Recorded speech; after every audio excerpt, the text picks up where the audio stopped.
Hello, everyone. I'm Baron Avi. I'm a Paragon warrior out of Fiorenai in Winter's Edge. And welcome to our next episode of Warrior Chats. Hello, everyone. I'm Baron Heralder Dorsemaster out of the Ever-Living Woods. I'm Sid. I'm slow. I'm heavy. I do the tank thing. I'm a warrior from Dragon's Hollow.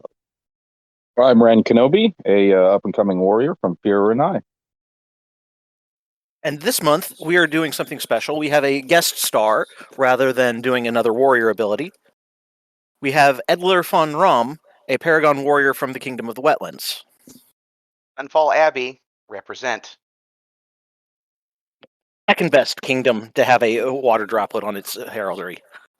I mean, if you really want to throw that down, I mean, my job has me traveling for a living. I will come visit. Absolutely, come visit. We'd love to see you in person. I mean, there's nothing quite like running around on a ditch field screaming, "Where's the droplet?" Dude, I will fight you for that, man. That's like my whole deal. Droplet? So your whole deal is a meme? No, my whole deal is running around on the field screaming. I'm like the death metal warrior from Dragon's Hollow. Ask around. Okay. You're on. On a more serious note, Rom, you're also a Paragon healer, so you've got some interesting perspectives into handling casters. Mm-hmm.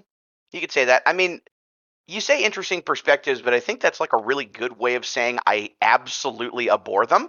So, Aw. I mean, it's not all the time. It's only while I'm on the field. I'm just like, caster hate. It's legal. I mean, they are the biggest threat to us, so. Well, 100%. My kingdom has some really, really good casters in it, and there's a lot of other kingdoms that have really good casters in them too.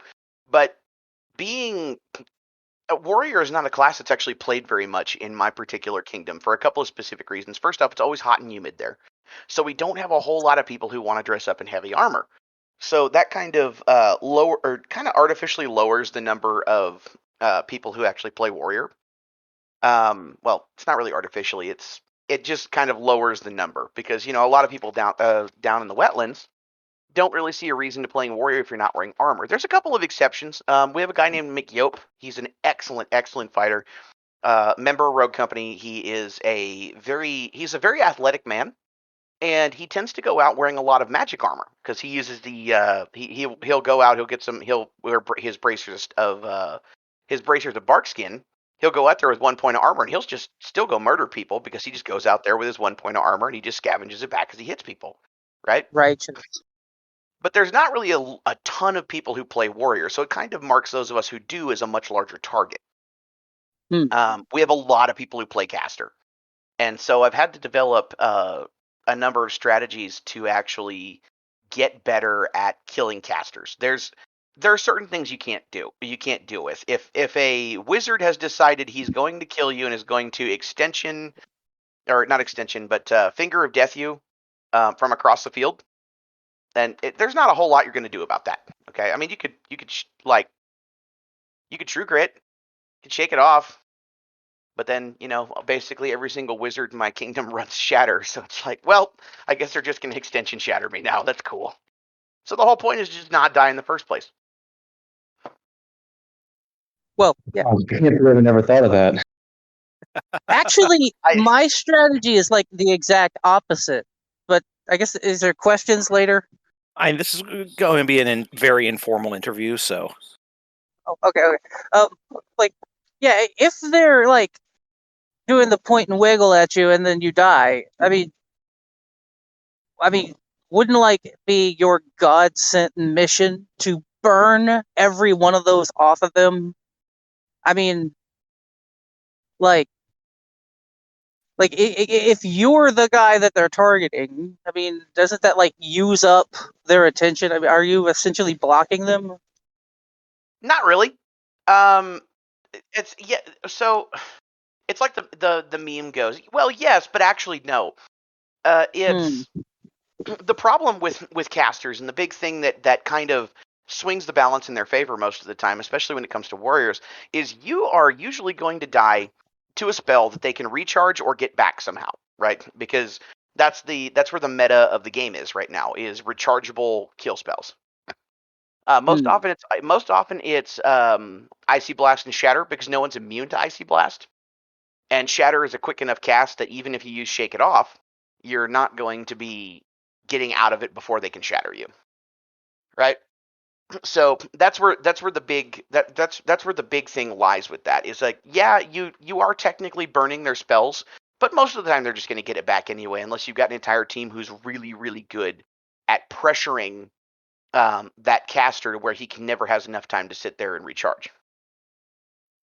Yeah, I can speak from experience on this sort of thing as a healer.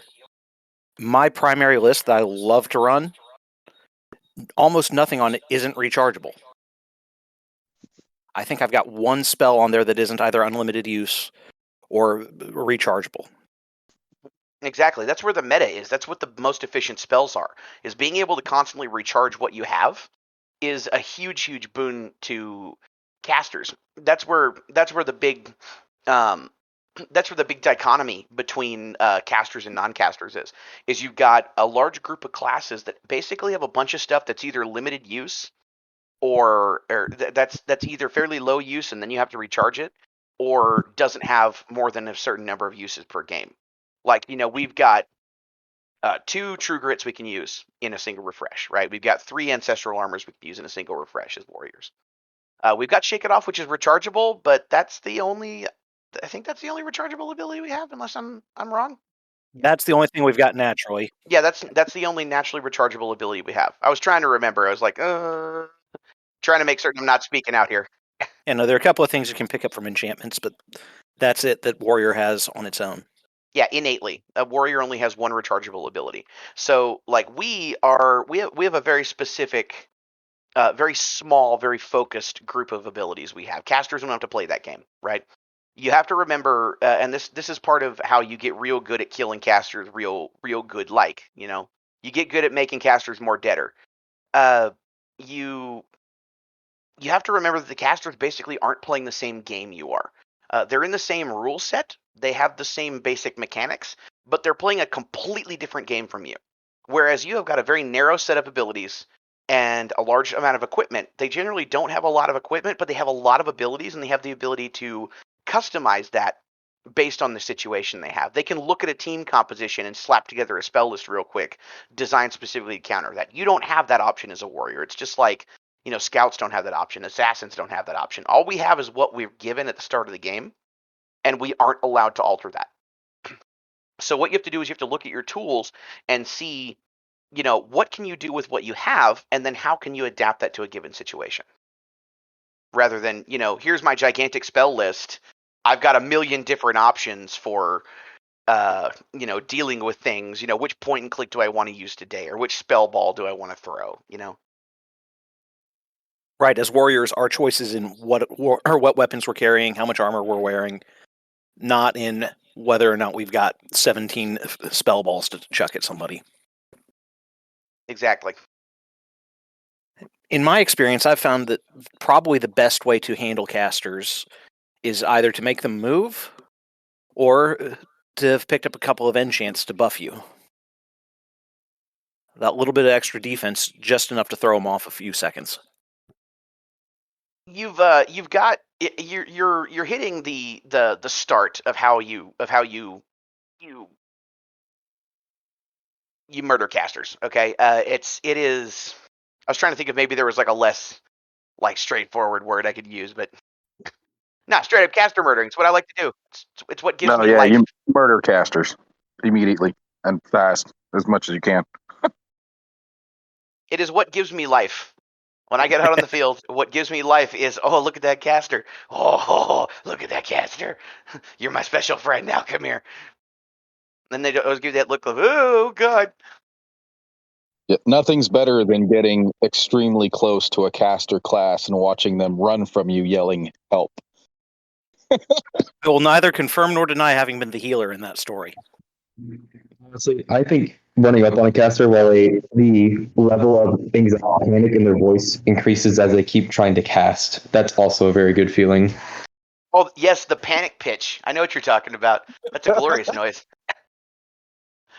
I have heard Avi's panic I call cast lightning or stream panic distracted. I call lightning stream distracted. I call lightning stream distracted. It's like, I'm sorry, I couldn't understand those last few syllables. That sounds like a miscast to me.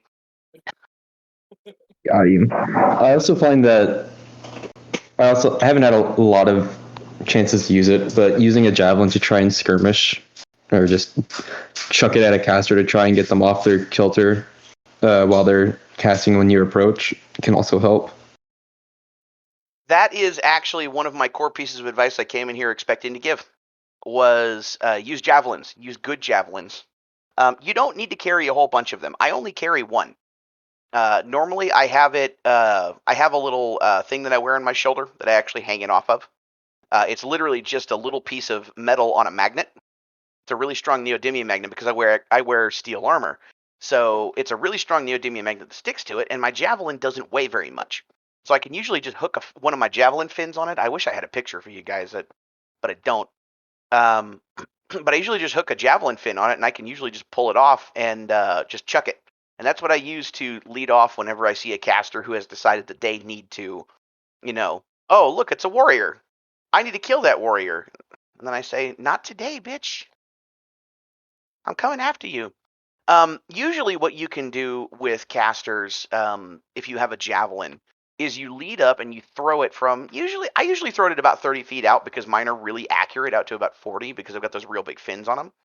But, basically just lead up to where you're throwing it about the same time that they're starting to cast on you. So all you're doing is you're trying to hit them with the javelin, of course. You're not just like hucking it in their direction randomly. You're trying to hit them with it. If you do hit them with it, cool. You've wounded them or killed them. If you don't hit them, they've probably still ducked out of the way, which has made their feet move.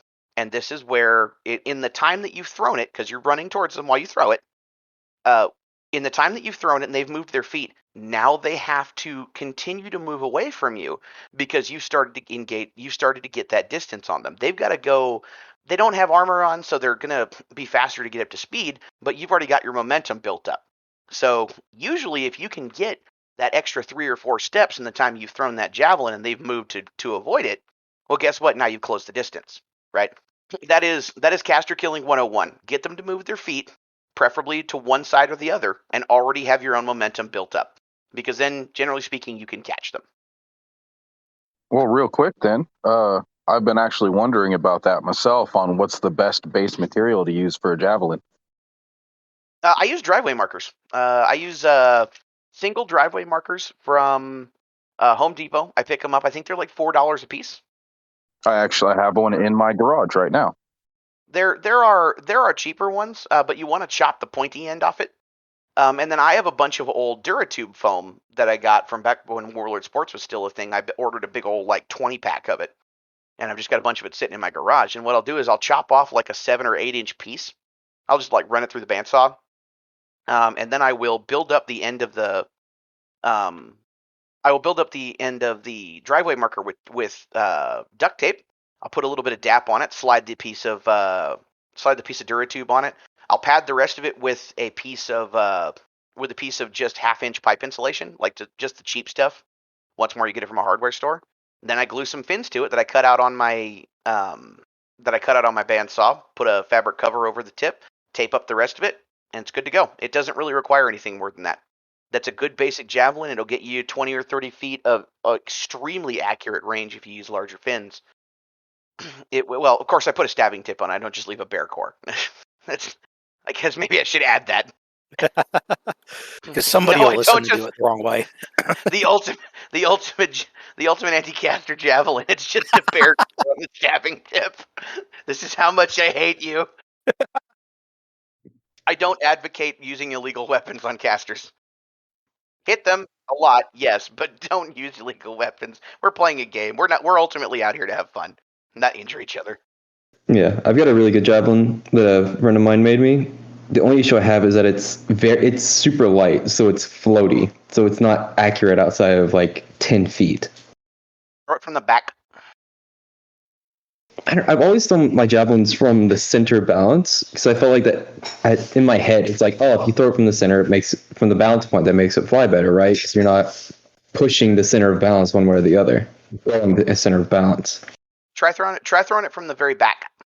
You won't have quite as much range with it, but you can actually generally drive it.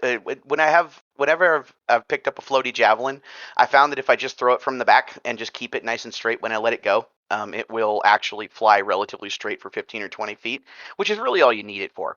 You're not out there trying to be an archer with javelins, which, I mean, it's kind of a really metal idea, but, I don't think it's going to happen. When I was going for Paragon Warrior, I had that idea. Said to me, being like the javelin battery.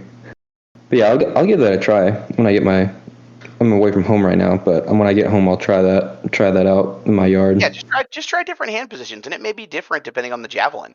It's dependent on how the javelin works. But I've always found the most success with real light floaty javelins to be when I throw them from the back, and it's a snap throw. You're not like bringing it way back and hucking it like you would in a javelin competition. You're kind of snapping your elbow a little bit and just letting it go.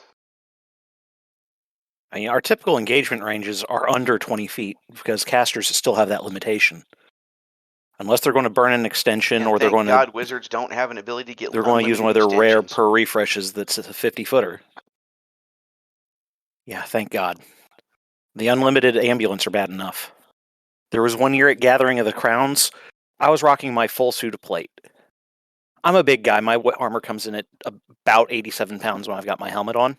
And this one wizard took Battle Mage and nothing but shoves, and just ambulance shoved me across the battlefield over and over and over again. That is developing your special friend, is what that is. That is, you are developing a very special relationship with that person. And that very special relationship with that person is you're eventually going to stab them.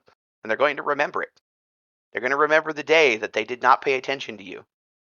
And you got close to them. We actually had a wizard at my local field who, up until recently, played almost exclusively ball wizard, except they can't throw. They admit it too, they can't throw. So they recently just tried doing the was it Evoker is the one that's all ambulance all the time? That's Battle Mage. Battle Mage. So they started doing a Battle Mage. And it's kind of comical because they'll just stand there and acquire target in their mind and then start running and casting without they'll move towards it and then just keep running the whole time. And I'm like, it just reminds me of an AI in a game where they do go through the process of acquire target and then move, and it's comical to me. I get where you're coming from. We call those track star wizards. That's good. That is actually the biggest problem and probably the hardest counter as far as caster hunting is concerned. Battle Mage wizards can just run, and they're going to continuously run. They're always going to stay right at the edge of their 20-foot range. The moment you go towards them, they're going to start running away. The moment you try to get away from them, they're going to start chasing after you. In a situation like that, there is really only one option, and that is teamwork. But there's a specific caveat to that teamwork. I've used this before. We've got a really, really good player named at my park named Raleigh. He's actually our current Duke, and he is an exceptional battle mage wizard because he's very athletic. He's real kind of lanky, long legs, runs really fast. But I've actually had he's actually who helped me develop the way you kill battle mage wizards. If you can get them isolated, which battle mage wizards, the majority of them tend to kind of play a little on the risky side. They tend to sort of separate from the group because they don't really want to be in with a whole bunch of people. They want to be able to run wherever they want without people getting in their way. So they'll tend to separate. And what you can actually do is you can peel two people off, usually yourself and another person, and you basically walk towards them whenever he chooses one target, because ultimately that is the Achilles heel of any caster, is they can only choose one target. It doesn't matter what they're casting, they get one target. If they choose one target and it's you stop and stay just outside their range while the other person runs towards them. The moment that happens, they're going to immediately have to switch targets because they can't just commit to you. Well, they could, but then they're going to get killed in the process, right? So they'll switch targets. And then when they switch targets, the other person peels off and stays 20 feet away from them. You start running towards them. Trust me, that caster cannot run backwards as fast as you can run forwards. It doesn't matter how fast they are. Okay, you will eventually run them down because they will start to get tired. Their brain will overload. They'll start to flub casting, and that's when you make your move. Now, it is kind of like we have to use two people to get one person, but when you've got somebody that powerful out there who's a battle mage wizards are some of the most powerful casters in the game, aside from, like Avatar of Nature druids, that's a different situation we'll cover a little later. But as far as like actual pure casting is concerned, battle mage wizards are probably the most dangerous out there because they're the most mobile. So what you do is you peel two people off because it's absolutely worth it, and you just walk yourselves towards them. You keep driving them away. You don't let them go rejoin their team every time they go to try to cut off, because they'll eventually. Usually, this is about 30 seconds in. They'll be like, "Oh crap! I've got two people who are who are only concerned with killing me. I need to get back to my team." They'll usually cut to the left or right and try to get back to their team. So you cut them off. You herd them like a wild cow being herded by a couple of sheepdogs. It's you just keep driving him back until you hit the edge of the field or he trips. One of the two, right? But you just keep walking towards him because he's not going to be able to select more than one person as his target, and that's where using teamwork really comes into play. I've done it with another warrior, I've done it with a scout, I've done it with an assassin. I've done it with all kinds of players, and there's a bunch of different combos. I don't really think we have the time to get into every possible combo, but that's the basics for killing like a battle mage wizard. Yeah, they can only trade so much space for time before they eventually run out of space. Well, either way, then you're now threatening the flank of the enemy position, which isn't in itself can be advantageous. Absolutely. One of the things that comes up a lot in just stick fighting, not necessarily class gaming, is the fighter who controls the distance controls the fight. This is that same principle on another scale. Exactly. You're taking control away from the battle mage wizard. Battle mage wizard is all about controlling space. That's the entire point of it. It is basically taking the one weakness of casters and just throwing it out the window. Or the one big weakness of casters, which is they have to stop to cast, and just getting rid of it. The downside to it is that ambulant it only takes them a quarter of a second to say it, but that's a quarter of a second they're losing, and it is always diminishing returns when it comes to controlling distance as a battle mage wizard. You're going to continuously lose distance. It might only be a few inches at a time, but if the people can keep pressuring you, you are eventually going to do something that is going to mess up. But it requires a lot of coordination on the part of the people coming after you. If I recall correctly, ambulant itself is not actually ambulant. So you have to set your feet while you cast the ambulant. That's correct. That was recently clarified in the new edition of the rulebook. Yeah, but at the same time, how many people actually do that? Not enough. Yeah. I mean, I'm not trying to like overtly, or I'm not trying to pick on anybody specific. I'm just saying most people who do ambulant are doing it while they're running. It's a really easy thing to mess up on. It is what it is. Stab him. Just stab him. Stab the wizard. And then stand over him like Muhammad Ali stood over Sonny Liston, just screaming at them. Oh! Now I'm recalling the days of early Halo and all the teabagging that went on. Don't actually teabag people in an Amtgard field, please. I feel like that might catch a COC 6 if you do it in the wrong place. I'm just saying. I could even see that catching a COC 3 somewhere. Please don't do it. That's fair. Yeah, no, don't teabag your opponents.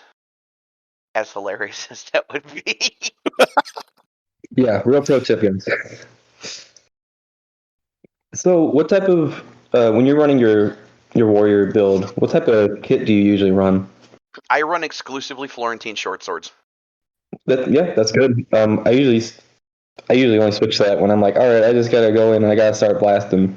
But I did mean your armor. Like, what armor setup do you run? Oh, armor. Okay. So I have 18 gauge spring steel lamellar for my chest. I have plate, I have plate pauldrons, full coverage plate arms that go from wrist to mid bicep and then tuck up underneath the pauldrons. And then I have heavy duty scale tassets that go on my thighs. Actually, they're canvas backed, but they're 13 gauge fluted stainless steel scales that are riveted to a cloth background. And then I have fully enclosed plate shins. I used to have half closure plate shins, but I actually found that there were people who were stabbing me in the calves a lot, and getting leg wounds on me by trying to stab me in the calves while I was looking in one direction. So first I worked on situational awareness to make it not happen anymore, but then I also started armoring the backs of my legs to eliminate that weak point. So for about the last probably 3 years, I have been wearing fully enclosed lower legs and very wide tassets that actually go from the front of my thigh to the back.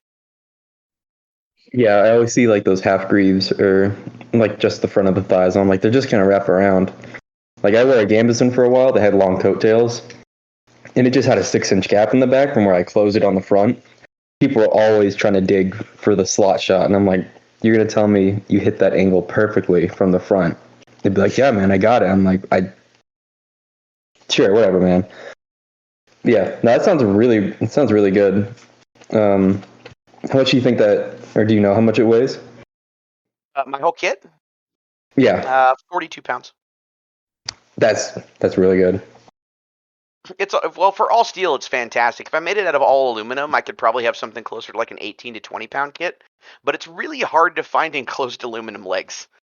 One of the things I'm going to be working on once V9 is a little bit better nailed down on its armor construction is probably building myself an aluminum kit. Well, I mean, let's be fair. If V9 keeps going the way I think it's going to be going, plastic armor may become a thing. And if plastic armor starts getting rated the same as metal armor, I will shamelessly swap over to plastic. I'm actually a fair hand at using or at shaping kydex, which would be what I would use for it, and I would end up with a kit that looks about the same as what I have now, but weighs about 6 pounds. I'm a metal armor smith myself, so I'll stick with what I know rather than trying to figure out plastic. Hey, you know what? More kudos to you. Anybody who can work metal is okay in my book. I just finished an aluminum samurai suit for a friend. Oh, was that you that uploaded that? I think I saw that on Facebook. Yeah, I built that. Oh, that's fantastic. It looks really good. I actually like it. Thank you. Yeah, I think the whole thing comes in at about 25 pounds for full coverage on a guy who's like 6'4", 6'5". Not bad. My intention is to eventually get a full samurai suit, but I'm going to actually be ordering it from a group that does it. It's Iron Mountain Armory. Dag Player actually gave me the website and whatnot, and they've actually been kind of a dream suit for me. I'm on kind of a weight loss routine right now because I want to get down to the right weight before I actually get it, because it's not a cheap suit to commission, but they'll make it for me out of steel or aluminum, and they are Chinese armor smiths, but they were trained over in Japan how to make traditional style samurai armor with the full Monty on how it's made. So I eventually want to get one of those because the flexibility in those suits, in like suits of samurai armor, is just bar none. Like, you really can't get a less restrictive suit of armor than samurai armor. So that's kind of why I really want it, because I like a lack of restriction. My whole kit is based around it. Yeah, one of the big things I based my initial kit around, and now that I'm a little older, have a little more money and a little more time, I want to change that. I was a broke college student when I put mine together, and I wanted something that I could use in both Amtgard and the SCA. So I designed my kit. The only things I have to swap out are my sword and my board. Okay. Not terrible. I mean, so I actually do SCA as well. I have a local group that I play with, but I'm also one of those people who plays with like absolute minimums. Like, I don't wear any armor except for the what's required: kidney belt, elbows, hands, neck, head, knees, and groin protection, and that's it. I'm basically just like I'm just give me some clothing. Yeah, it hurts when I get hit, but I don't have to worry about dying. I was looking at making a kit that got me 7 points in V7 was the max for warrior at level 6. I was looking for something that would get me 7 points easily and be SCA legal. So Gotcha. Yeah, so that actually was an interesting That is a very, very interesting comment that you brought up, the 7 points in V7. I started playing in V7 myself, and I played Warrior in V7. Warrior in V7 was a terrible class. Like it was awful. Probably the worst. Probably the You worst got class in the game. the only reason you played Warrior was you got an extra life. Because like that back then, you could get deleted with a single arrow. You could there was a relic whose entire job was just to make armor useless. I love that phrasing, deleted by a single arrow. Oh god, there was one year at Gathering of the Crowns. I had kitted up. And back then, you just died to fireball. There was no it destroys your armor and then kills you. I caught a fireball to the fan of my knee cop 30 seconds after lay on, and then boom, that's 5 minutes of sitting on the sidelines. Yeah, and back then resurrect was a much less common thing because you didn't get it every life as a healer. You got a certain number of them per game, and that was it. Yeah, it wasn't rechargeable because charging wasn't a thing in V7. Nope. And oh man, we could go down that route forever, but like that's not relevant to Warrior. Warrior in V7 was a terrible class. I mean, you could get an armor, and like if you had caster support, you could do really, really well because going out there with a speed pole in 7 points of armor was a really, really good way.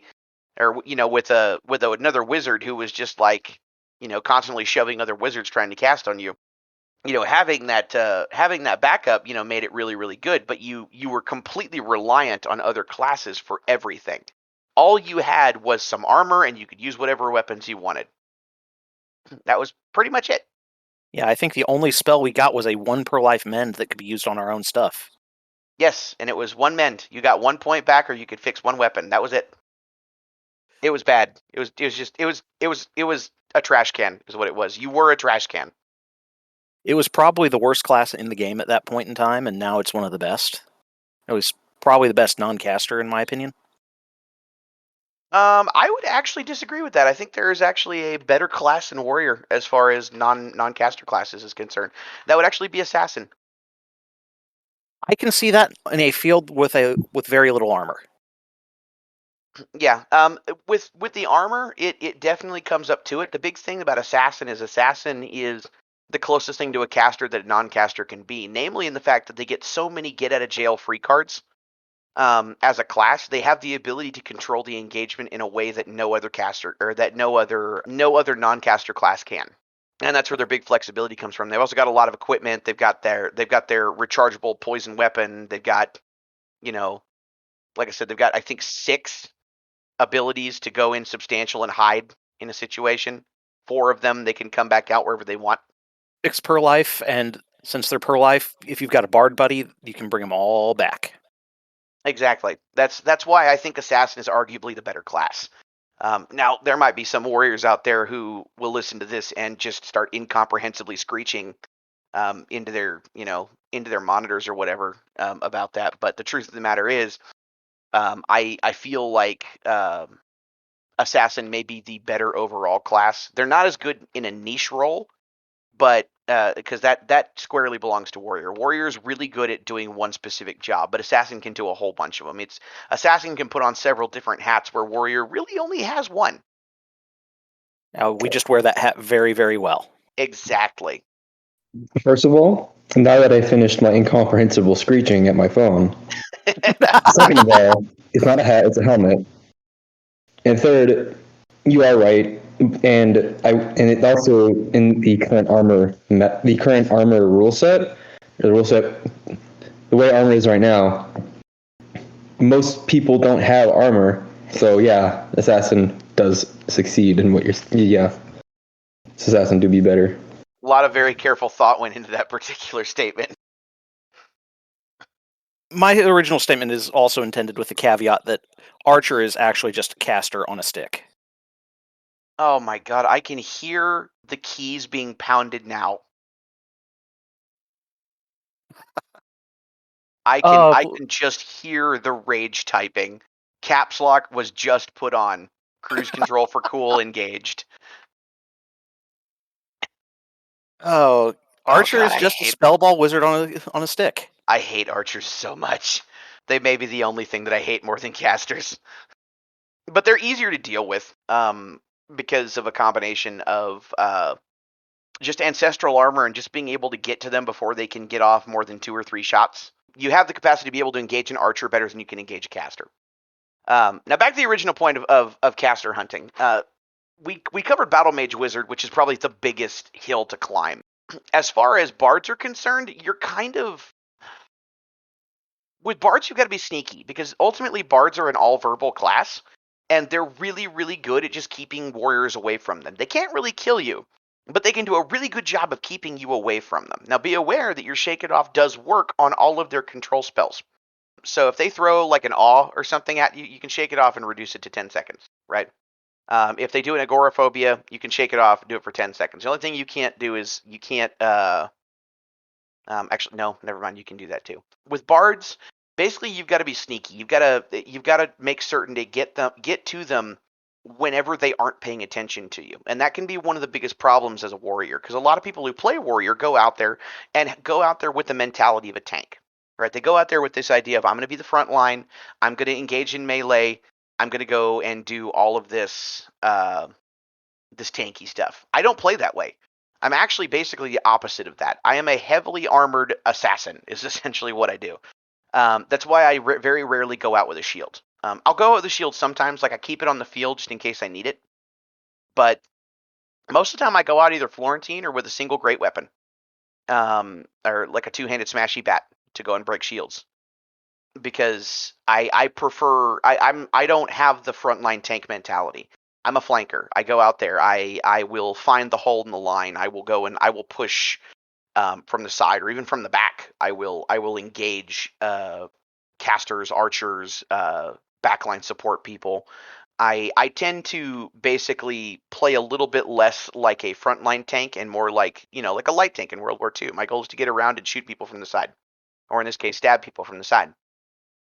And if you want to be able to successfully hunt casters, that's what you've got to do. You've got to be able to make yourself scarce when need be. You can't be frontline all the time. You make yourself a big target that way. And part of being a caster hunter is not being a big target. To put it in MMO terms, it's about reducing your threat generation. Exactly. Every time I step on the field, I'm just the immediate target for everybody. So it's hard. How big is your field? Well, recently I've only been able to field my warrior heavy armor at Kingdom Field. So we had 40 to 50 fighters on our field at a coronation. Local level, I usually don't even armor up because I'm the local champion, and trying to put down stakes and all that stuff in armor is not something I want to try to learn is good or bad. Additionally, the bards I'm used to fighting at my local field always wear armor because bards can do that. Armor, battlecaster, basically armor, battlecaster. I'm gonna use a bunch of songs, and then just go fight people with a sword and shield. Right. Do some verbals. Okay.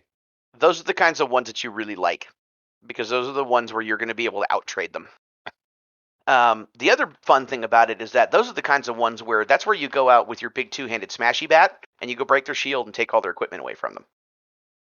Yeah, a couple of years ago, I started running with a big two-handed smashy bat that I named it Chad, and it's an absolute blast to run up against anything other than a warrior, basically, that has a board.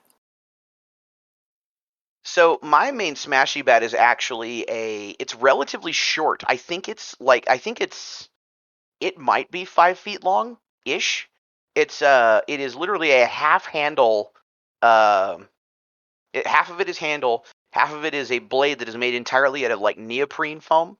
So it's really kind of squishy and friendly. I designed it so that I could hit people with it as hard as I wanted to, and it wouldn't cause any injuries or cause any bruises or anything. It was designed to be safe, even at really close ranges.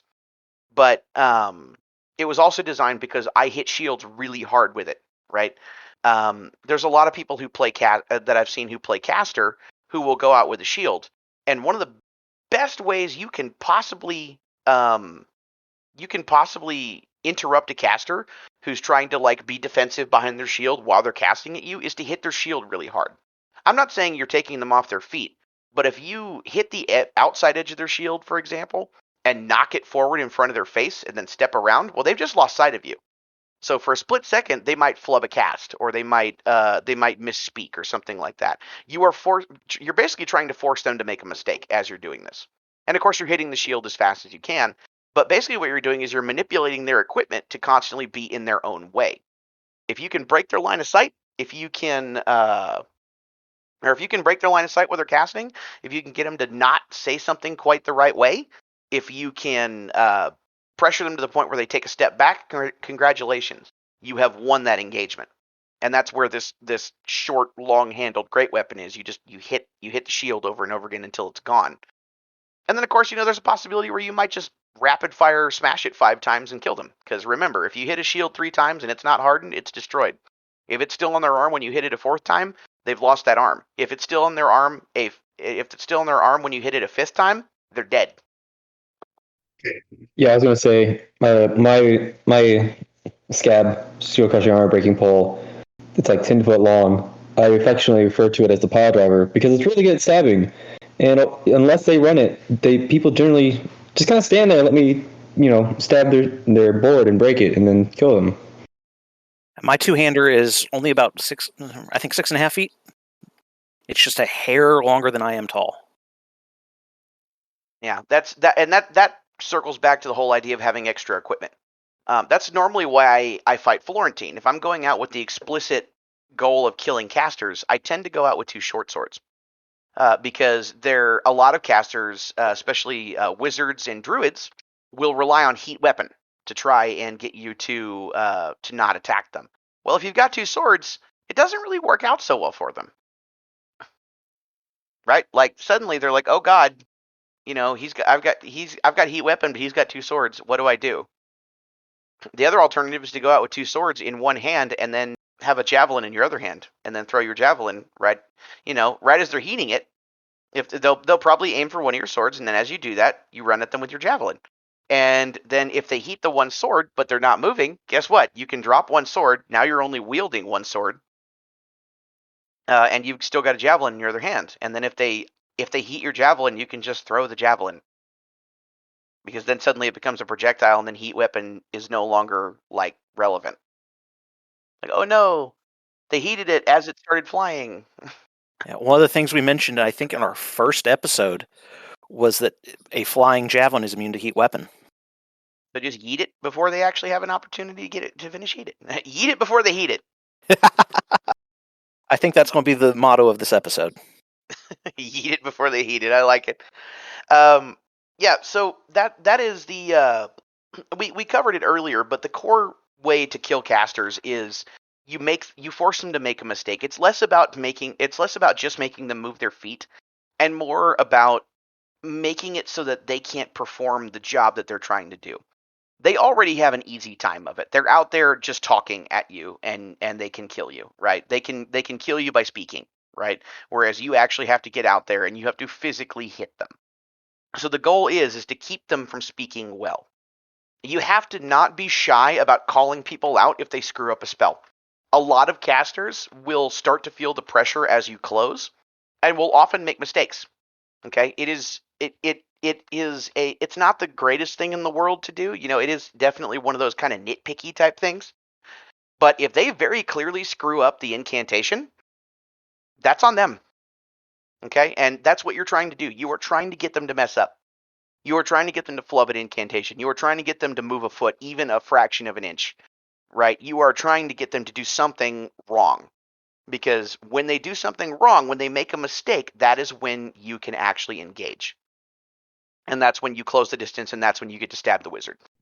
So by doing this strategy, we're going to be standing there over all the piles of dead casters and be like, am I the baddie?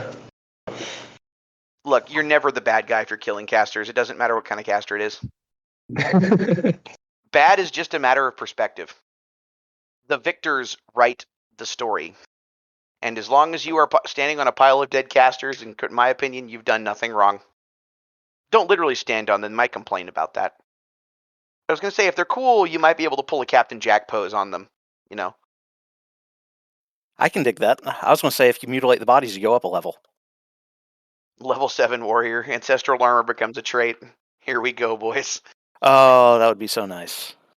Oh, it would, but it would be so overpowered. It would be busted. Yeah, Yeah, it would. so that's those basic rules about how to do it. You like force them to make a mistake. It's just like in any other like wacky bat fighting. Like in a tournament, a large part of winning any given melee combat is you force them to make a mistake, or they make a mistake and you capitalize on it. That's how you kill casters. You make them, you force them to make mistakes. And as you continue to fight, as you concentrate on learning how to kill casters instead of just going out there and being a warrior, because there is a difference. There is a big difference between going out there and playing warrior and going out there with the intent to kill casters as a warrior. You have to change your whole play style. You can't get up there and be the tank anymore. You've actually got to be able to disengage. You've got to be able to see where an opening on the side is going to be. You've got to get really good at positioning to be able to capitalize on whenever a caster makes a mistake, when they extend a little too much or when they mess up a cast or something like that. And that's the core tenet to it. But like I said, it requires a completely different play style. Also, get ready to run. You have to do a lot of running. You might not have to run very far, but you have to be able to sprint. So work on your cardio and work on your physical fitness level to be able to do that, because you've got to be able to cover that distance. You've got to be able to cover about 40 feet in a very small amount of time. It reminds me of Zombieland. Rule number 1, cardio. Yes. Rule number 2, double tap. Yes, and while we're talking about that, if we're talking about that, there's something very important that when you talking about playing warrior, be able, and this is going to tie back into what you just said, be able to move in your armor, and that includes being able to redirect yourself if you need to. Because I was at an event a long time ago, or a few years ago, and I was charging a bow assassin, and this girl was half my size when I was in my armor. And I'm trucking straight for her.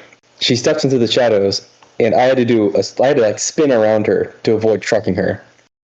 And so if you're going to charge people, be able to stop or be able to have a safe escape or redirect. Exactly. That is an unspoken risk for people who play warrior and wear heavy armor. There is a chance that you might run into somebody, and I have seen some situations where people have actually gotten hurt because they've been run into by somebody who was already heavy and is also wearing heavy armor. So be aware, there is a physical there is a physical risk to other players who are around you when you're doing that. So be able to sprint, but also don't ever sprint faster than you can come to a stop from, or be able to swerve from, because that comes in the actual combat way too. If all you can do is run really fast in a straight line, well, all you've done is make yourself another target.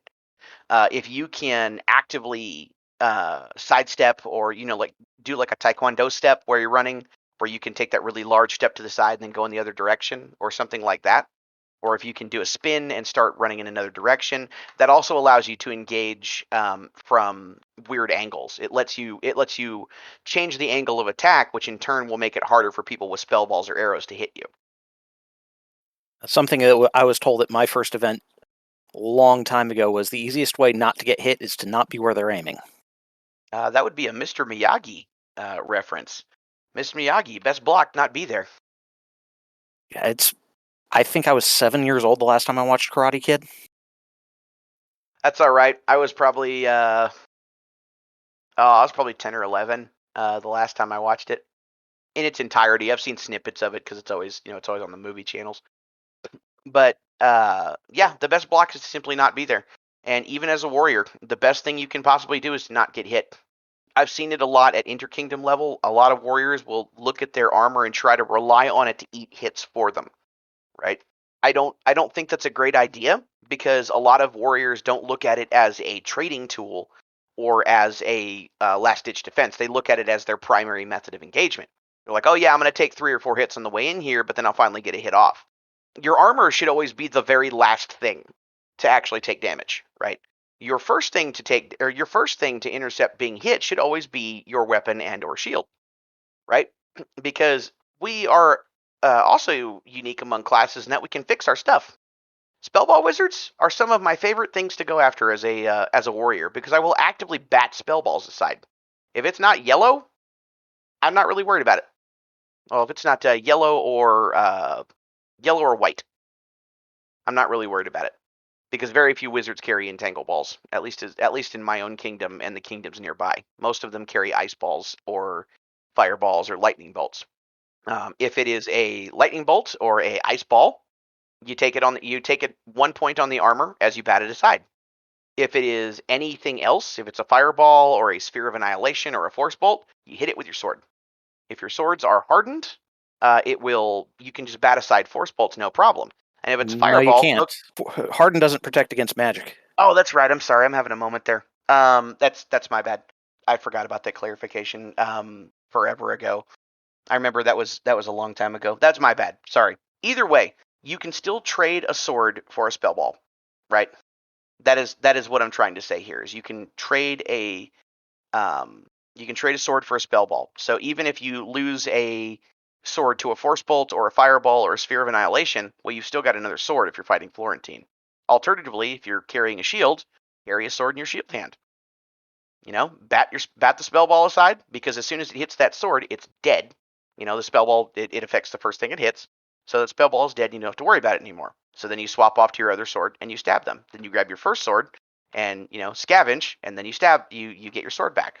Congratulations. You have traded a sword for a spell ball, right? Or if it's a engulfing spell ball that has an effect like ice ball or lightning bolt, or I'm not going to say, Abeyance goes through, or Abeyance ignores armor, as does Sphere of Annihilation. But neither of them are engulfing, so. Yeah, neither of them are engulfing. So you can trade a piece of equipment for those. And then if it's an engulfing spell ball that has an effect like that, take it on the armor, and as long as you can cover the distance quickly, stab them and get your point of armor back. Congratulations, you have traded your 1 point of armor for a spell ball that you've promptly gotten back. Making those good trades is a big part of it. I've got several stories along those lines from events like Crystalline Chronicles, where engage with an archer who's got a pinning arrow. Same concept as a lightning bolt. Take it on your armor, go ahead and close in while they're trying to figure out what's going on. I will say I accidentally kicked an arrow one time. He shot it and he shot low, and I happened to be bringing my my foot up. I was like less than 20 feet from this guy, and he was an archer, and this was at Spring War, and he shot an arrow, but it came off the bow weird and went low, and I accidentally booted the hell out of it. Right, like it was not on purpose, but I was sprinting towards him, and he hit right above my shoe, right on the armor, and I ended up kicking the arrow back at him and hitting him with his own arrow. Like, it just bounced backwards and hit him, and he tried to call dead, and I was like, "No, you're not dead yet!" And then I stabbed him, and then he was like, "Now you're dead!"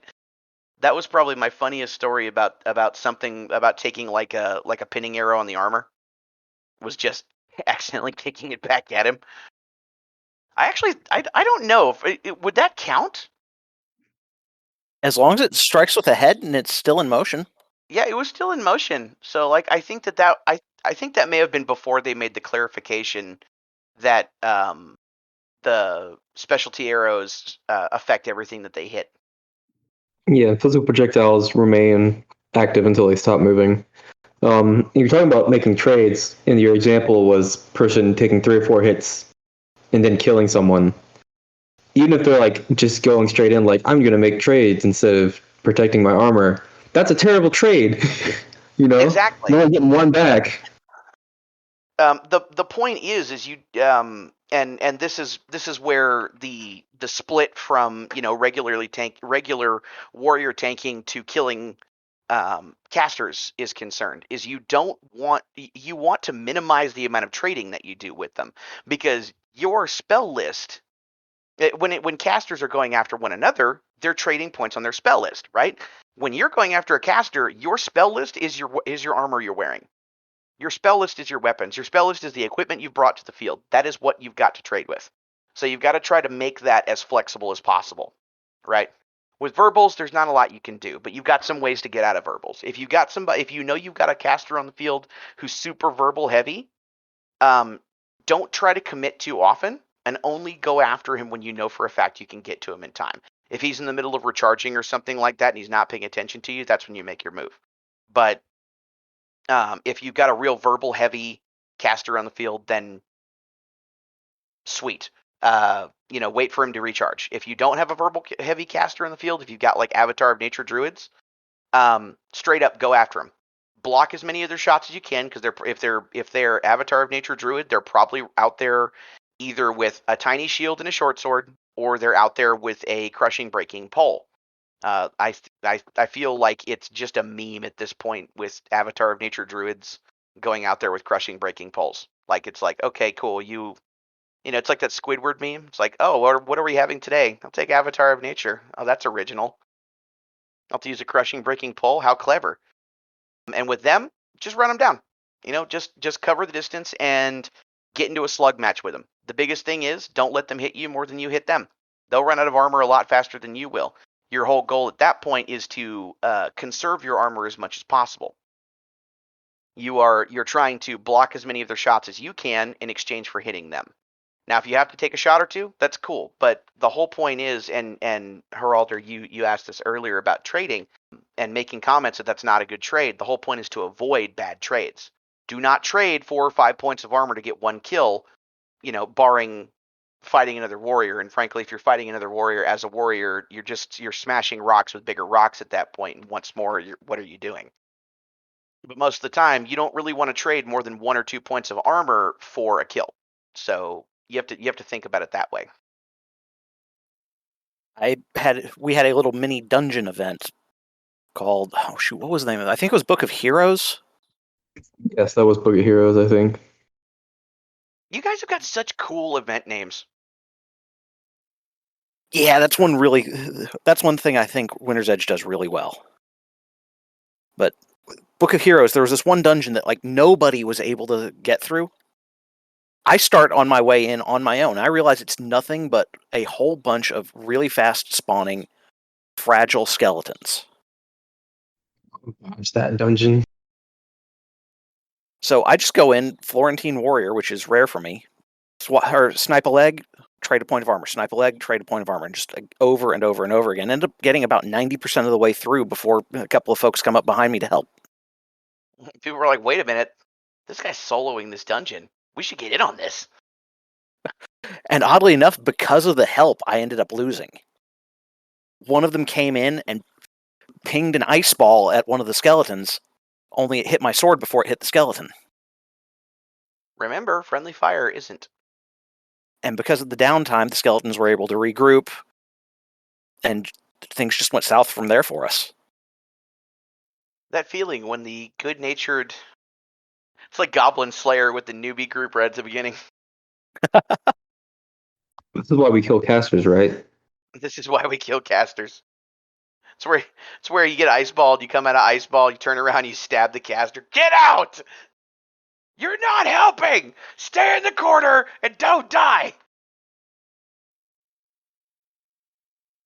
That it's really fun when you have a chance to have a situation where you've lined up a whole bunch of people, or you've got a whole bunch of people who aren't paying attention to you, and get a whole bunch of them, and you can scavenge all of your armor back. I remember I was in the Golden Plains, and you guys may have seen an individual named Oranos who has talked a few times in like Phoenix Paragon Academy before I think he got busy, so he left. I don't know exactly why he left, but he did. But oh, we lost somebody. Hold that thought before we. Okay, we lost Sid. It's about 1:00. This is when his park starts. So.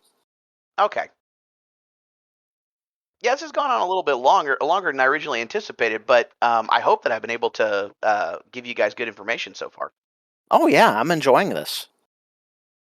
Real quick, it was in Golden Plains. I ended up in a situation where, and Raven was there. He got to see this, and he and I high-fived afterwards. It was great. I was down to like 1 or 2 points of armor on like my torso. I think I had like 1 point on my right arm. I don't remember exactly what it was. I had like 4 points of armor left total on my 6-point kit. and just I had this point where we were in like a maze fight, and there was just this big room that opened up in front of me, and the entire enemy team was facing the other direction. And that's where I actually nailed down my highest ever number of scavenges in a row. It was 14. That beats the heck out of my highest total. So it was 14 people. They were all facing the other direction, and I just came up behind them and just started hitting people in the back. Got all of them at once, and then just sat there, scavenge, scavenge, scavenge, scavenge, scavenge, scavenge, scavenge, scavenge, scavenge, scavenge, scavenge, scavenge, scavenge, scavenge, scavenge. I think my best is 6. Yeah, it was a rare opportunity. I'm not saying that that's something I can do all the time. Most of the time, I might be able to get 2 or 3 scavenges in a row, but no, that was a miracle. Is what it was. It was just this is one of my greatest achievements. I will never exceed this. That's your equivalent of my tanking the dragon. Mm-hmm. Loved that story, by the way. That was fantastic. That was great. I loved listening to that. I listened to all of the podcasts while I was driving one day. I just put the whole podcast list on it and just drove like all day listening to the Warrior Chat podcast. It was great. I'm glad you're enjoying it.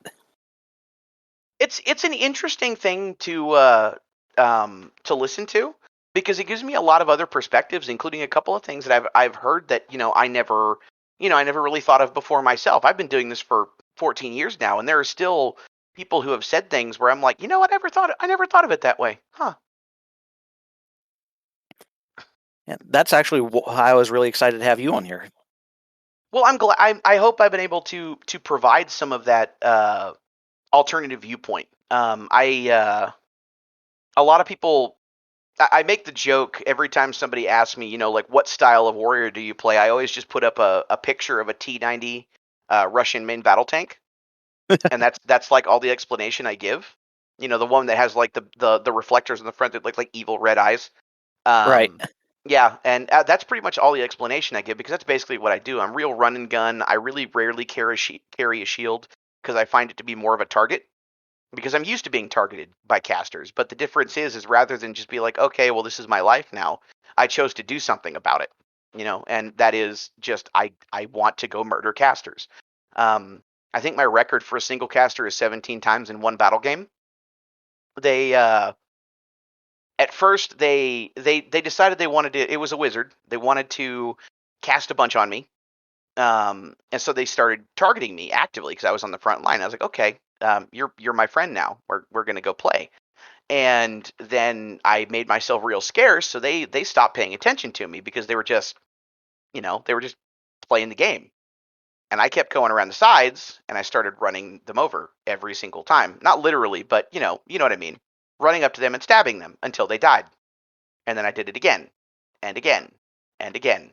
Basically, the entire battle game, they were my special friend. I was coming after them every single time they respawned.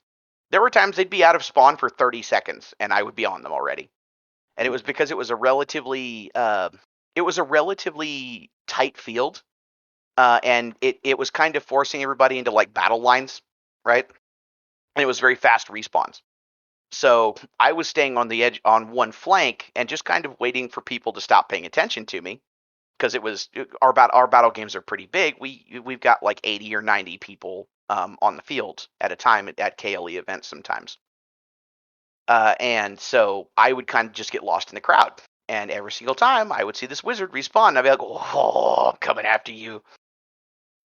And on about the 12th time, they actually yelled out to me like, "What did I do?" And I just yelled, "I'm coming for you, bitch!" And it was just the entire rest of the time. It was just a meme of every time I would come through the line, they would notice me and go, "Oh God!" and just run the other way. But they would never be able to run in time. And that was kind of where I got my reputation as a caster killer because apparently they told a bunch of their friends. And ever since then, it's just been one of those things like if you're a caster, either kill Rom or just avoid him. One of the two, because as soon as you start casting consistently on him, you're gonna have a problem. And it's what's more, it's not. I'm not advocating violence. I'm just advocating kill all casters. It's like kill all humans. I was wondering if it would become like that meme with the Terminator and the child under the desk. Sort of. It's like search mode for Terminator is what I do. You might as well just overlay that onto my vision whenever I start looking for casters. I'm like, who's gonna be my special friend today? Matiti will make nice when he enters you. It's a different mindset. And it's not, it's not one that I necessarily use all the time because there's sometimes where I'm at local park where there's not a lot of casters or, the casters are not going to actively target me all the time. And so then I go and, I play like a traditional tank warrior where I go up and I just engage other melee types. But when necessary, you have the ability to swap over and go play a different play style. And that's why I advocate, hey, have lots of equipment on hand. Yeah, every now and then when I'm in a battle game, I'll enter kill mode, but I'm never like do it consciously. I just suddenly respawn and choose violence. And like one of my buddies was be like, "Oh, there goes Geraldo. He's entered kill mode." I guess the last thing I can say is the last direct piece of advice I have, because I've already given you guys the advice on how to kill casters. Get yourself lost in the background. Learn to make yourself scarce. It sounds easier than it is, but eventually you can learn how to just. You're not hiding. You're just not being perceived. And the goal of that's where the big difference is people just stop perceiving you. So if you can just kind of melt into the background a little bit, you're good. Having a kit that isn't super loud helps, and playing in a way where you don't necessarily command a lot of attention also helps. But I forget where I was going with that. I just had a moment. Someone remind me what we were talking about. I completely lost it. You're talking about fading into the background. Before that, we were talking about raw kill mode and equipment for warrior. Okay, raw kill mode and equipment and fading into the background. Yes. So that is my big advice is just learn how to not be perceived. Not necessarily not seen, just not perceived. People don't necessarily think about you at first, right? And I mean, it's not like I dress in anything that's not visible. I mean, I wear maroon and white. Okay, I'm not exactly a non-visible person. The point is, people just stop paying attention to me because you make certain actions. You don't fight super flashy. When someone comes after you, you kill them quickly without making a whole lot of fuss about it. And eventually, people will just start to stop paying attention to you. They'll just tunnel vision is totally a thing. Yes, and the whole goal for that is to first not tunnel vision too hard unless it's a caster, in which case tunnel vision all you want because that's your goal. You are the Terminator and that is your John Connor, except unlike the previous one, you're not going to befriend them, you are actually going to kill them. The whole point is to take advantage of casters' tunnel vision because casters will tunnel vision. Most casters do not pay a lot of attention to their surroundings once they've decided they want to go cast on somebody. Bards tend to be pretty good at not tunnel visioning, but wizards and healers, oh my god, dude, healers are just guilty as hell about tunnel visioning. It is such a common problem with people who play healer. They will tunnel vision because they're so busy worried about their own team. They don't have any inkling of what's going on outside because they're usually buried like a quarterback in like a pocket of allied players, and they'll never expect somebody to just come through their players and come after them. Ren, you want to tell the story about your first event and hunting me down? So essentially, we got to, it was my first ever big event as an Amtgarder. It was Coronation, I believe, right? Yeah, it was Coronation, and it just so happened that I ended up getting on the opposite team of Avi. Well, I figured out at that point in time that Avi was just going to be my target. And I decided to, what we were playing, it was a game mode where there were a big area in the middle, and you had to gather these artifacts and bring them back to your team.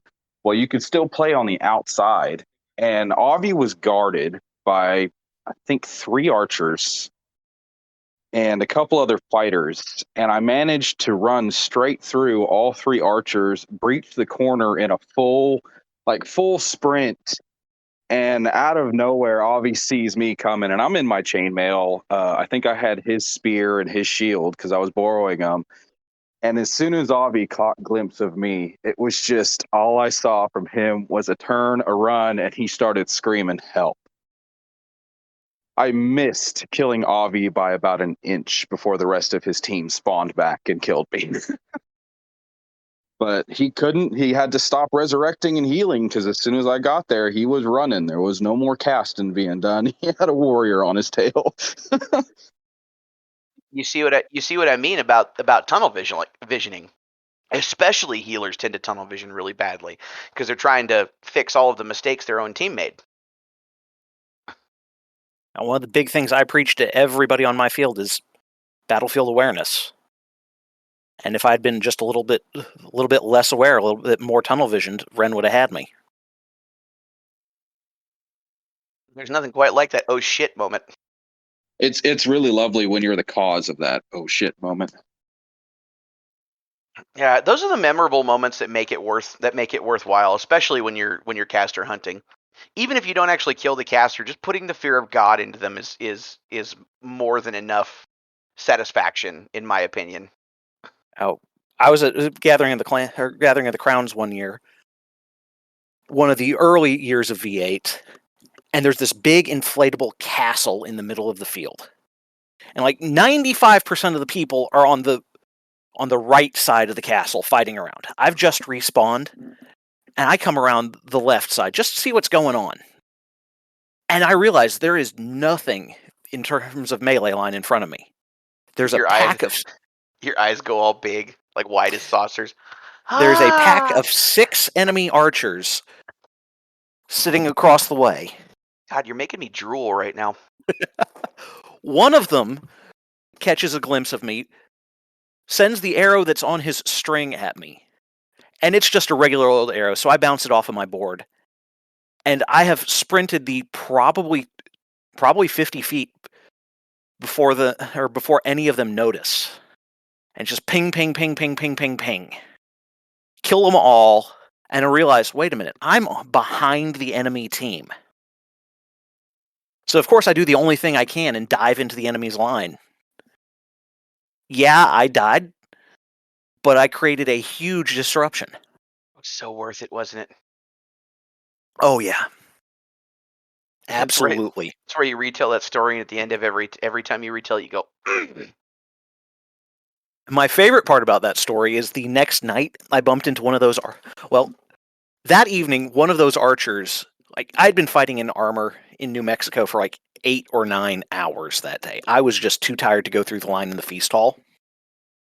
One of those archers went through the line, had them make a plate for me, and brought it to my campsite. That is fantastic. Yeah. Another one of those archers, I bumped into him the next night, just wandering from campsite to campsite, drinking and swapping stories with folks. And I spent probably an hour and a half sharing drinks with him. I think the only story I have that's of that caliber, I think, was Keep 2017 or 2018. It was Keep. It was I think it was the. Oh, I think it was Adventure. I forget what theme it was. It was 2017 or 2018. Was there a guy with a couple of ballistas there? I don't remember. I remember it was the Barbarian. The final fight was the Barbarian invasion of the castle. Yep, and that was 2018. That was the one keep I've gotten to go to. That was the one that spawned the meme throwing Batman over the wall. Yep, I was on Batman's team.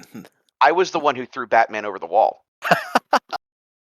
So in fact, we were on the same side, probably on the same team. We were, in fact. He was like, "Hey man, can you boost me up over the wall?" And I was like, "I can get you over the wall," because Batman, he's tiny. He's like 130 pounds soaking wet. And it's like, "Hey, give me your foot." And he's like, "Okay." So I just caper tossed him over the top of the tower, and he ended up landing in the tower. It was great. Like, he barely had to pull himself up. He came, found me after. He's like, "I was not expecting you to throw me quite that hard." And I was like, "I wasn't expecting to throw you quite that hard either, but I just sent it." And then I was the one standing in front of the hay bale, kind of throwing people over it. Yeah. People would step up. Do you remember the healer who was running around with the 2 ballistae? Was that you? That was me. Oh my god, that's great. That was fantastic. I got shot with one of those ballistae, I think, accidentally. Sorry about that. That's okay. It didn't hurt. The projectiles were actually quite comfortable. Like I've been hit by arrows that were worse than those. Anyways, so at that event, I was playing warrior in the woods fight, the one that was taking place back there, and I was standing next to a bunch. They were all wearing black and yellow. There's some kind of they're a Polaris fighting company or something, and I'm standing next to them. It's a bunch of barbarians. I think they've got like one or two warriors, but none of them are wearing very much armor. I show up wearing my full kit, and I've got two swords. And one of them leans over and he says, "Warrior, where is your shield?" And I just looked at him and said, "Mama didn't raise no bitch." He stopped for a moment and like three people chuckled. And he was like, "I need you to find me afterwards. I need to give you a beer." That was great. And then I proceeded to go and run into the woods and just go kill more casters by running deep into the woods and running around people and then coming back out the other side. Like that was up in Illinois, right? So like all the woods up there are like filled with these thorny vines, right? They're awful. Like they're terrible to run through. But I had full armor on, so I could just plow straight through them. It was great. I was like, man, this is a good secondary benefit because like I never took a thorn. I came out and they were hanging all over me, but it was like, whatever, it's not hurting me. I've got armor on. And I kept coming around behind the line and stabbing them. And then they said, "Oh, well, you can't run through the woods anymore." And I was like, well, I ruined another game. My bad, guys. Another fun side effect of armor is sunscreen. Oh yeah, you don't get a whole lot of sunburn. Mostly, I just get it on my face because I don't wear a helmet. I wear a gorget that comes up to about my chin, and covers the back of my neck. Because like I don't mind taking face shots. I actually have a much larger problem taking neck shots. It's much less comfortable for me. Like a face shot, I'm like whatever. I get hit in an eyeball. My eye waters for a little bit. I get hit in the throat, like I might get sore or something like that. I've had a couple of arrows fail when they hit me. I had one that it was a CK event, and it was a newbie who had made their arrows, and they had accidentally left a field tip on one of their arrows. Oh And god. I ended up with it stuck out of. It was hanging off of my tabard, like just the whole arrow. And when I pulled it back, and there was a little hole punched in it, I pull the arrow down because somebody pointed out, I was like, "Hey, Rom, you got an arrow hanging off you." And I pull it off, and I'm, "What the hell?" So I pull it down, and this little blunt metal tip comes out the tip of the arrow, and I'm like, "You got to be kidding me!" I'd heard stories about this, but I'd never thought it would actually happen. Apparently, they had just the newbie had gotten real tired when they were making their arrows and just wasn't paying attention and just grabbed one that still had a field tip on it. He was so apologetic, and I was like, you know what? It hit me. It's fine, right? I'm wearing full armor. I'm okay. Okay, no injury was caused. But the other one was actually an improperly made Warlord Sports arrow. They had those kits that they made for a while that had like the rubber stopper and the screw and everything, and basically you assembled your own arrows. Well, this guy didn't watch the video that came with it. Like they had a video on YouTube that specifically talked about how you put these arrows together, and he didn't watch it. So at Castlemania 2, this guy comes out and he's been shooting these arrows all day long. Well, at one point, I was playing healer at the time because I wasn't, I'd been done playing warrior for the day, and he shot this arrow at me, and it bounced up off my gorget and scraped across my face, and the screw on the tip was pointing out of it, and it dragged all the way up the side of my face. There's actually pictures of me floating around out there with this huge angry red mark going from the corner of my mouth all the way up past the corner of my eyeball and terminating just above my temple. It's just this big, long, angry red mark that goes all the way up the side of my face where he shot me. And it deflected off a shield before it did that, so it had lost some of its momentum. I have no idea how bad that would have been if that hadn't bounced off someone's shield in the process. But that was a bit of a horror story. It was not a fun situation because it hurt like hell too. The only time I've seen an arrow fail like that wasn't at an Amtgard event. It was a lightest touch game that's local to us. Mm-hmm. And they require you to buy pre-made arrows off of certain websites. And Okay. one of those websites, they sold it, and the arrow came apart mid-air. Struck somebody in the hip with just the tip of the arrow, no padding on it. Well, that must have hurt like hell. Worst part was the person that they hit was the event medic. Wow, that's just You are fated, sir. Your fate has been determined. That is something to also be aware of when you're doing like caster hunting, because you brought up earlier, archers are just casters with their spell balls on a stick. I consider archers to fall under that category of caster hunting, and that's one of the big things you've got to be aware of when you are running people down. Is panic shots happen, and when people panic shoot, especially with arrows, their aim is generally terrible. So you have to be ready to duck or deflect the arrow. I will not say I'm not normally a fan of advocating for certain actions, especially if they're directly against what's written in the ROP. But if an arrow is going to hit me in the face and I can't get my face out of the way, I will absolutely swing. I will absolutely hit that arrow out of the way. Like if it was going to hit me in the face, I will swing at that arrow to get it away from me. Okay, because I don't really want to take a shot to the face if I can avoid it. And normally, what I'll do after that is I'll stop and I'll be like, "Hey, are you okay?" Because usually, if it goes towards the face, the archer is either panicking or something went wrong. So I'll usually check on them at that point. But like, always protect yourself. Okay, especially when it comes to like arrows. Arrows are far and away the most dangerous thing in our game. I mean, I think really heavy pole arms could probably give them a run for their money, but overall, yes, for sure. Always protect yourself. When you're going down an archer, they're going to shoot at you. They're probably going to panic shoot you, and I am an advocate for following the rules up until your own physical health is at stake. If you've got a arrow that's been full drawn going at your face, you do whatever you have to not get hit in the face. Okay, it's not fun. Yeah, I've had a couple of pairs of glasses get broken on field. I This is can't why I wear safely fight contacts. without mine. If I could wear contacts, I would. Yeah, I think the V9 committee actually made a post the other day, and they're like, guys, if you're in danger, you should make sure you're not in danger first before continuing to play. About because they gotten surveys back that like frozen and stun are dangerous because you have to stand still when there's stuff going on. They're like, guys, you can just move out of the way if it's dangerous. It doesn't grant a clear advantage. It's when those people who are like, no, I must follow the rules, no matter how much danger they're in. Right. But that is a point I always bring up to people, especially people who want to start caster hunting, because if you're going after archers, there are a lot of archers out there who are amazing. My kingdom is full of them. We've got some incredible archers. But for every one really good archer that's out there, there are going to be 3 or 4 that are not going to be very good, and they're going to panic shoot. And panic shooting is where injuries happen. They'll shoot for your leg, and they'll end up shooting short, and their arrow tumbles and ends up hitting you in the leg knock first. I've had that happen. Had the knock go an inch into my left thigh.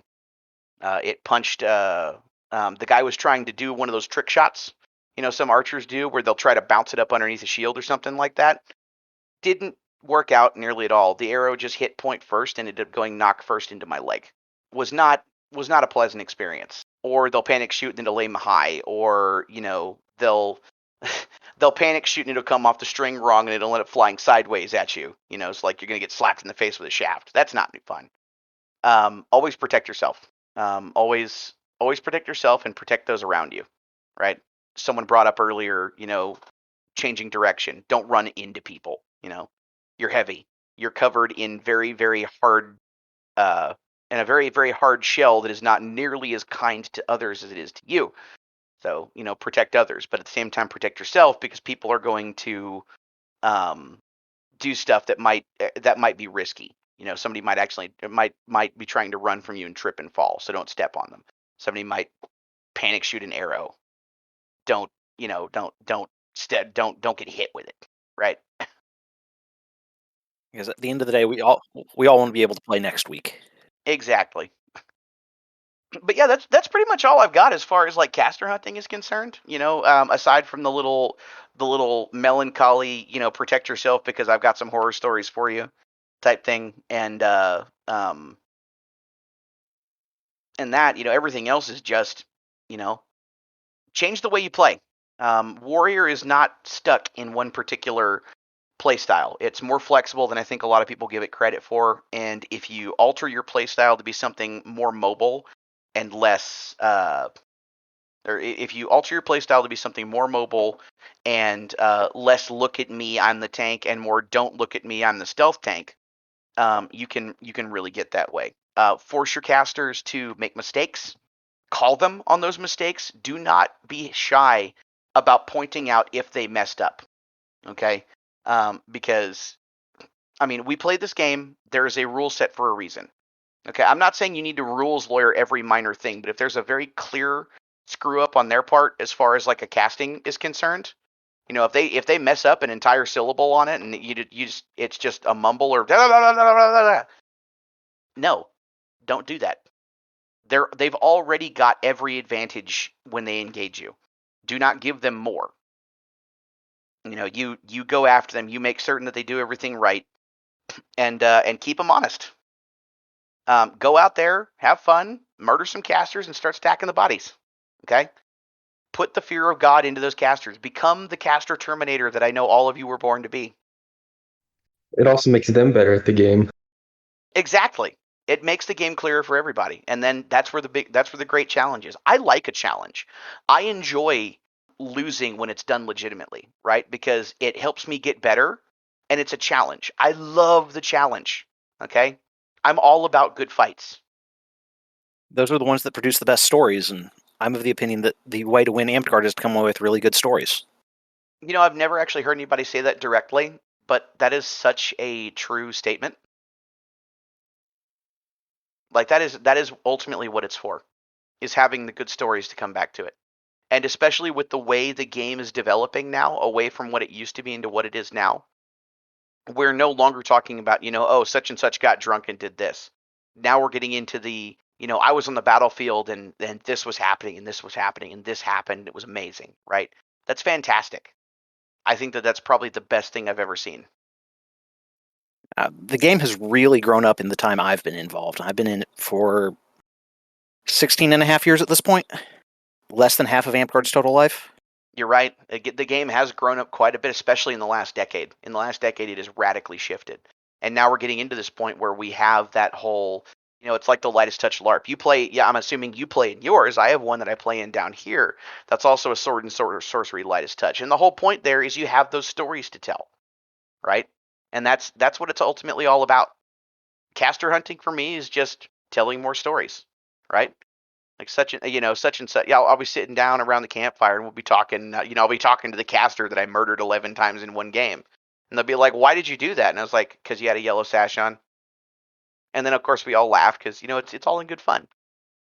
The wizard who made me his special friend at Gathering of the Crowns that year, just battle mage, shoved me all around the field.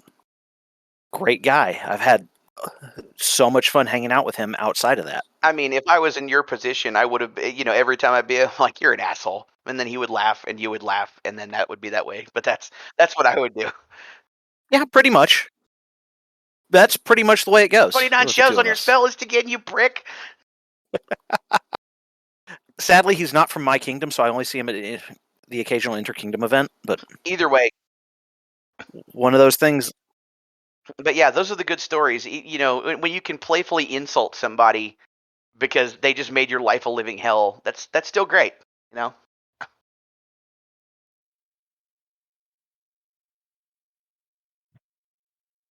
But yeah, I mean, that's pretty much it. If you guys have any questions, anything specific you want to ask, go for it. But I've pretty much said what I say about anti-casting. I think I've hit all the points I wanted to. Heralder, Ren? I sprinkled all my questions throughout. And I'm still so new to the warrior side that a lot of this was just very, very informative for me. So Absolutely. stuff that I normally wouldn't think of going after casters, like just keeping a javelin on me. I've always thought to use a javelin, but never to use it to interrupt a caster. Is probably going to make me slightly more dangerous on the field. Well, fantastic. And of course, if you want to PM me and ask any particular questions, or hey, you have any video you want me to look at or anything like that, I'd be happy to do so. I have no problem providing that that service. And now that I'm in here in the Neverwinter Discord, you can just find me listed. Just right click and send a PM, and I'll be happy to talk Gab Warrior with any of you guys anytime. Awesome. Glad to have you. Oh, you were asking earlier how long Ren's been playing Warrior. Yeah. I did not even hear that. I've been playing Warrior, I think, for roughly 6-7 months now? 6-7 months. Yeah. So I've been. How long have you been in the game? I've been playing Amtgard for. Well, yeah, it's been about 6-7 months. 8 months. Yeah, 6-7 months since I started Amtgard. But I've been playing. Like I said, I did the backyard dag thing, and the class I played as mostly there too was also we're very warrior like.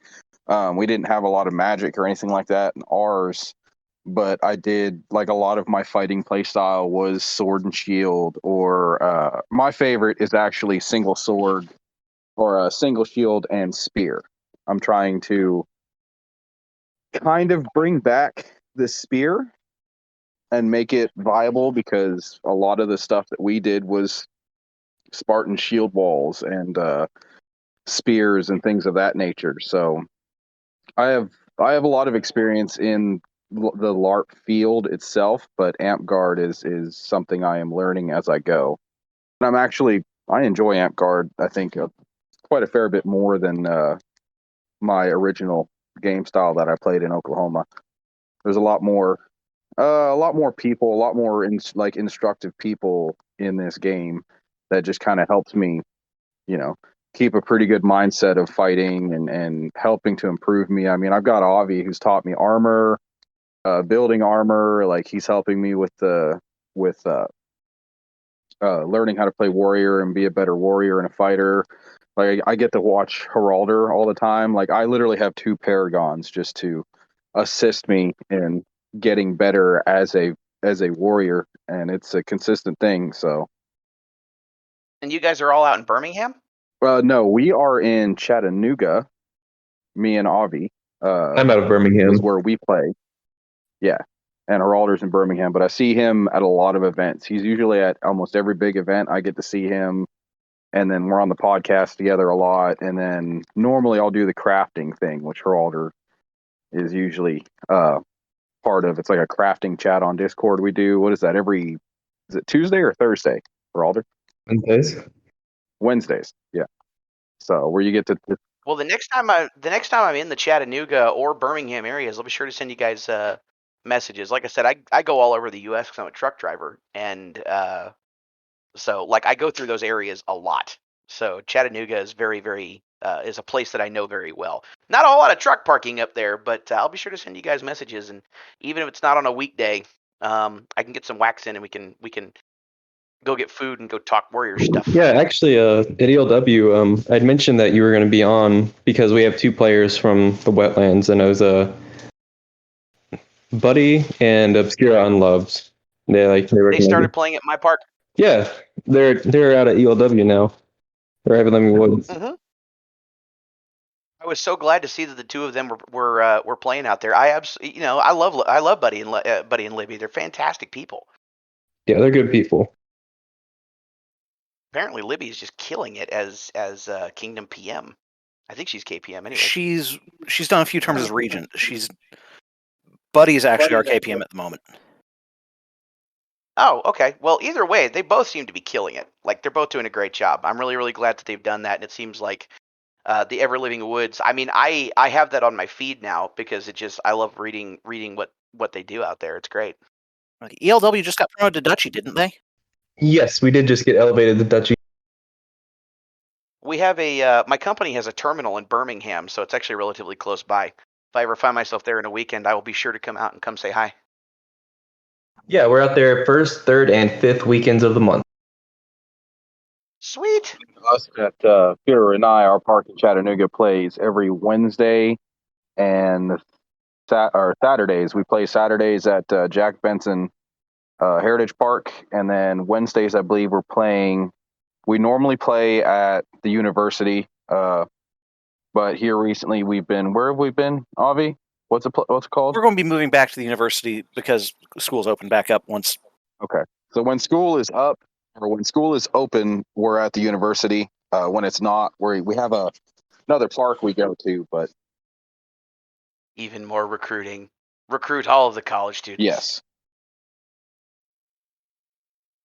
But yeah, this has been fantastic. I've really enjoyed coming onto this this podcast and having some good discussions.